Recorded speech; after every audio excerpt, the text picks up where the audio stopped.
বেঁচে যে আছি এটাই আশ্চর্য ব্যাপার। সকালে দাঁত মাজার জন্য টুথপেস্ট নিলাম, এর মধ্যে নাকি ক্যান্সারের উপাদান। নাস্তায় একটু পরোটা খেলাম, সেটাও আবার ভেজাল তেলে ভাজা। সুন্দর দেখে একটা কলা খেলাম, তাও আবার কার্বাইড দিয়ে পাকানো।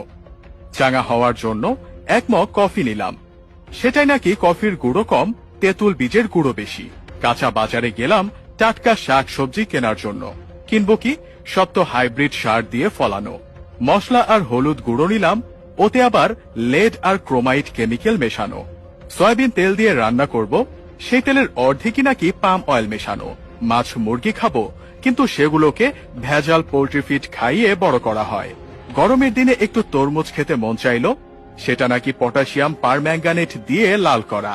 বাচ্চাকে আমলিচু খাওয়াবেন, ওগুলোও তো আবার ফরমালিন দেয়া। একটু মিষ্টি খেতে মন চাইলো, জিলাপি নিলাম, সেটা নাকি পোড়া মোবিল দিয়ে মচমচে করা। ইফতারে গলা ভেজাতে শরবত খাবো, তাতে মেশানো হয়েছে ক্ষতিকর রং আর কেমিক্যাল। খেজুর কিনলাম, চড়া দাম নিয়ে ধরিয়ে দিল 3 নম্বরই খেজুর। ইফতারে মজা করে মুড়ি মাখানো খাবো, সেই মুড়ি ইউরিয়া দিয়ে ফোলানো। সরিষার তেল দিয়ে মাখিয়ে খাবো ভেবেছিলাম, সেই তেলেও তো ভেজাল। সুন্দর দেখে বড় বড় পেঁয়াজু কিনেছিলাম, খেয়ে মনে হলো বড়া খাচ্ছি।